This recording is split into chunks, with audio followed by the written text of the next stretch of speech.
Oh yeah, welcome back to Captain Coleslaw Outdoors with yours truly. And it is July 6th, it's about 70 degrees outside, and back here in this wooded timber hollow, it's actually quite gorgeous. And you might see on the tree right here, we've got ourselves a trail camera set up, and out here in front of me, we set up a salt block for wildlife. And what we're actually out here doing is doing some summer scouting for whitetail deer.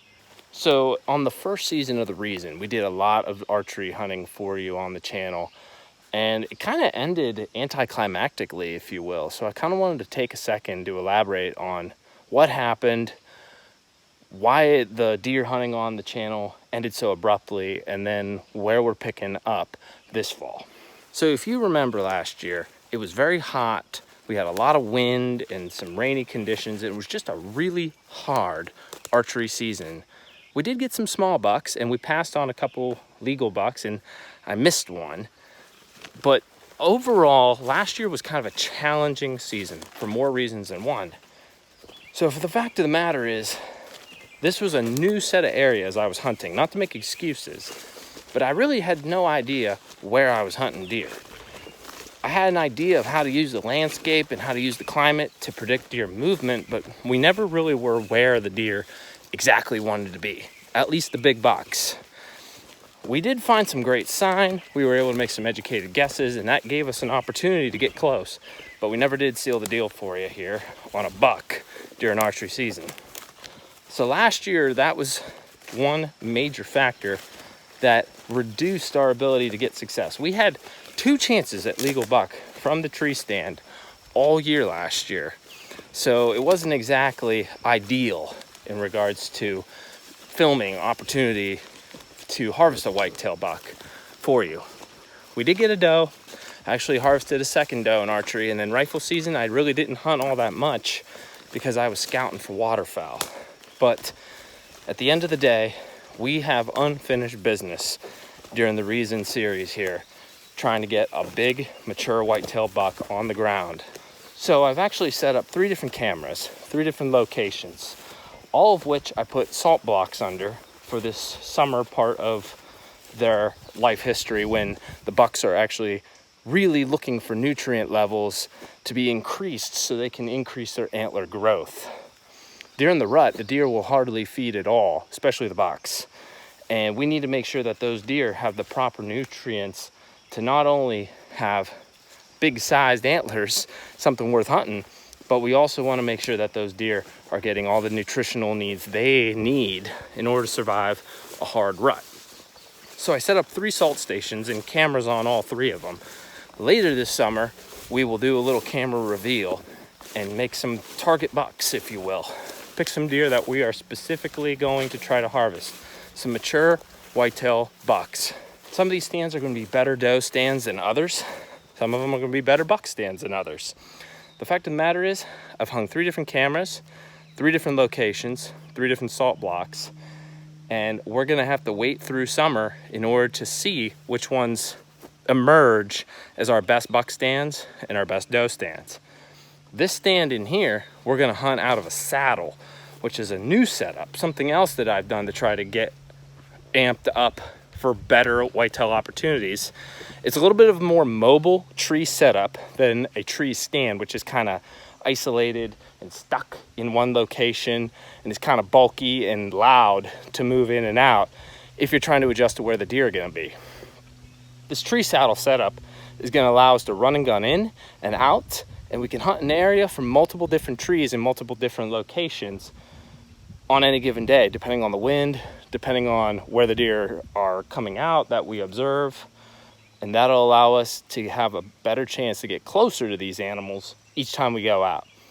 If you remember last year on The Reason, we were targeting bucks of specific nature based off of where they were creating scrapes, based off some early season trail cam footage, and every single one of those deer were able to beat us. We didn't see high life at that scrape. Hollywood picked up our scent and never came back down that trail the same way again. And yet, I know from through the grapevine, both those deer got harvested by hunters. And you want to know what their secret was? They were in the right place at the right time and they caught the deer by surprise. And that's what we need to get better at. We need to be better as hunters. We got to be more unpredictable to those deer. We can't let them pattern us.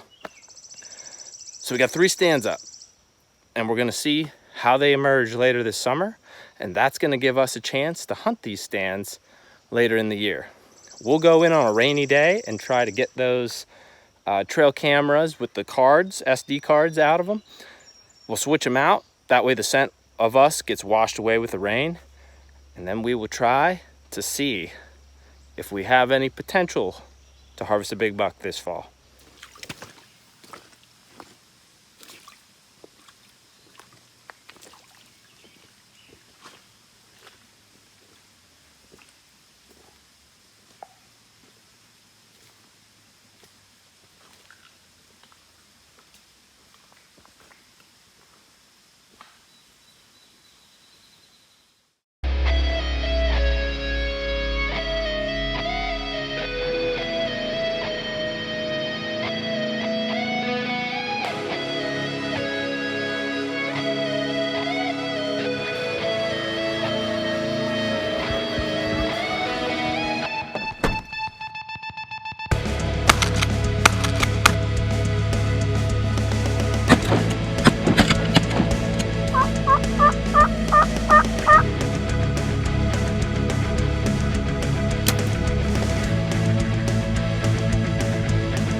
Oh yeah, we're back. It is July 17th, and we actually are back out where we were hanging those salt licks and cameras. We're pulling memory cards to kind of get an idea of what deer are here. It's supposed to pour tomorrow, 90% chance of rain, so that'll wash our scent out of here. So we're gonna collect our SD cards. Where the heck I put it? Always make sure you leave the woods with your SD cards. We're gonna go back to the house with our SD cards, and we're gonna see what kind of content these cameras captured for us. I'm pretty excited because I know that bears and deer, yes, black bears, spiders. So I'm pretty excited to see if we got the bears on camera, let alone some big bucks.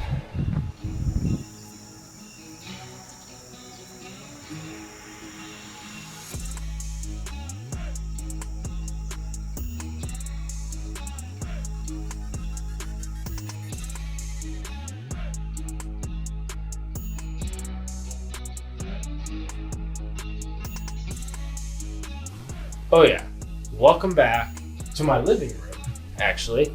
Biggest archery buck of my life right there. That spotting scope has filmed more things than I can count. It is raining nasty outside and has all day, just as we expected.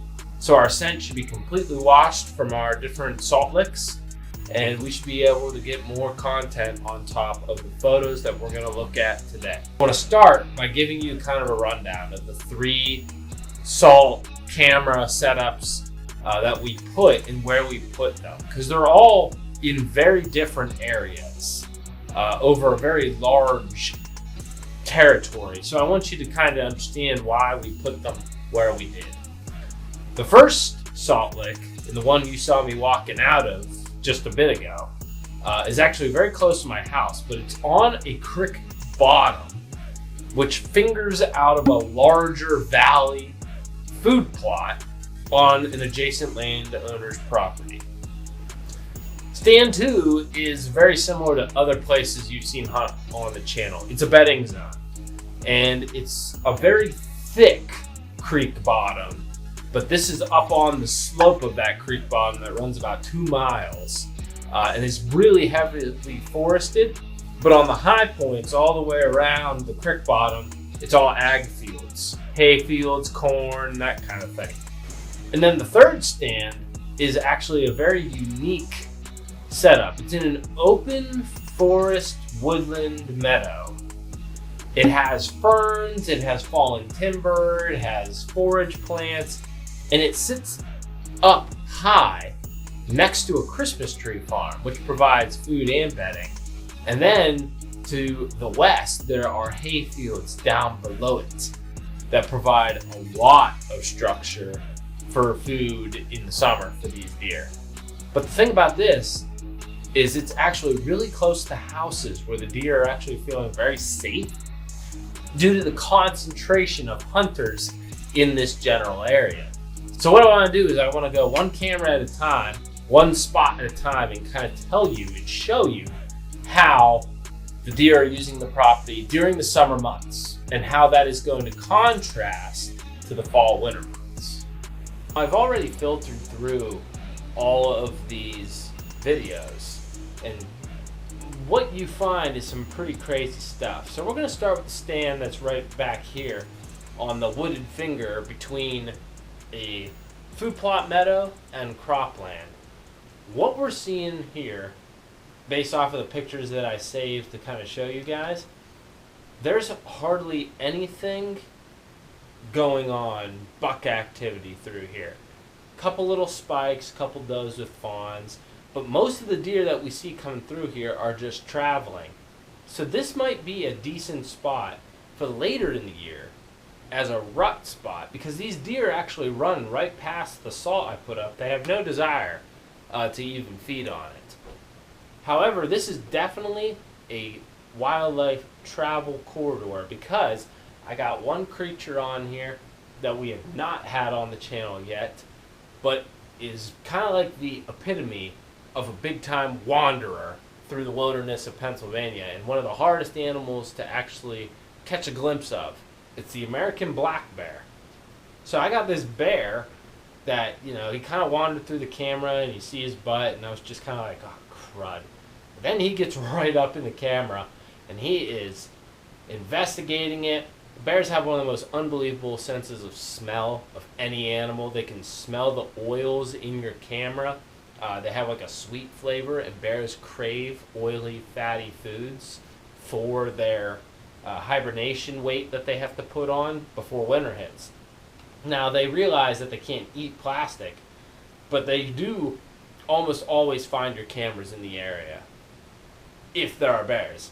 So the fact that we found this bear traveling through this travel corridor specifically speaks to how important it must be to the 100-to-1 deer to bear ratio, and how all those animals have to use through this landscape as well when they're going from those meadows to the north to the crop fields of the south.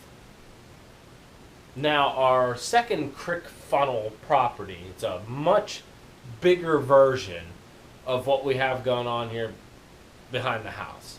It's a 600-yard wide creek bottom that goes up as high as it is wide. So it's a very fjord-shaped, V-shaped depression between two hilltops, and there's so much plant material and bedding in there that I wouldn't be surprised if there were deer that bedded 100 yards from the stand who just haven't come into it.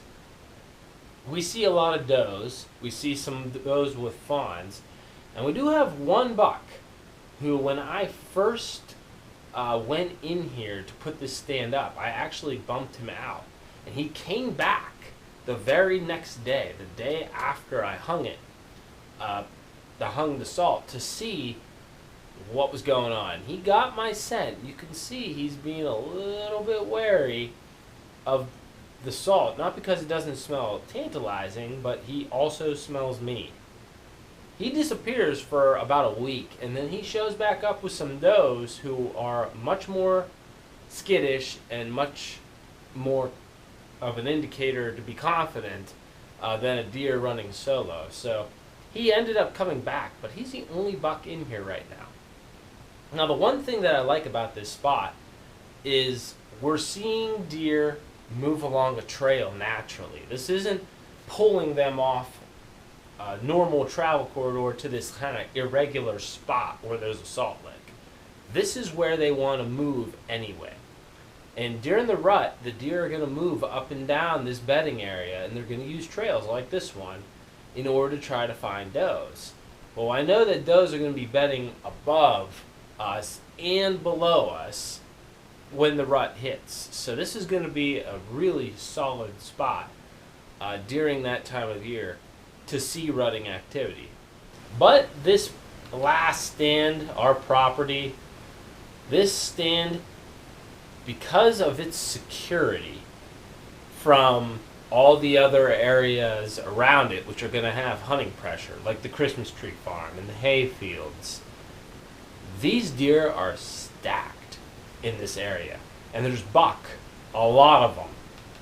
We got some big bucks, and they're moving in bachelor groups during the summer, which means they're staying together in large groups for safety. They're not really competing for anything regarding mates yet. They're just trying to survive. And for deer, safety is in numbers. More ears to hear, more eyes to see, more noses to sniff. But we got some nice big buck coming into this camera almost daily. And they're coming in groups of 2 or 3. And they're primarily coming in, with a few exceptions, like this spider crawling across the screen. That's nuts. They're basically coming in between the hours of 5 and 7 a.m. and then 7 and 9 p.m. So what that tells me is this is a place that the deer are hitting at the primary feeding hours of being a deer. In other words, the crepuscular hours, dawn and dusk. That's when deer are at their most active. In the middle of the day, in the middle of the night, the deer are not here. So this is where we want to be early season, when deer are not worrying about rutting and breeding each other. They're just kind of moving around, getting their nutrients, staying with their safety groups and feeding. This stand right here is going to be a great stand for the early season for that reason. The deer are coming here, they're coming in troves, and there's big bucks coming in here too. So we might have a legit shot of hunting this opening day and getting a deer to come into shooting range. But overall, the 5 legal bucks that are coming to this camera, whether they be alone or with running mates, it'd be nice to knock one of them down before we even have to get to the late season. There you have it. We got a pretty good pool of pictures. You got a little bear action in there, which is always super sweet. And the wildlife are here. Last year, we had no idea what these deer were actually doing in regards to where they wanted to be and why. And now we have some patterns. Now we know that the spot that I actually started hunting just at the very end of the season last year, and you guys didn't get to see any of that footage, turns out to be one of the hottest early season stands of anywhere we could have been. And in the early season, I was hunting places so far away from this that, I kind of am kicking myself because I didn't really know what was right in my own backyard, literally on my own property. So, thank you for tuning into this episode of Captain Coleslaw Outdoors. Now you know what we're thinking for deer season when the archery season comes. Pretty excited about it. We got some good content. I love seeing big bucks, and I love seeing them in daylight. At least we know they're here, and that gives us that much more confidence come archery season when we hunt them out of our tree zone. So, shoot straight, stay strong. That's it.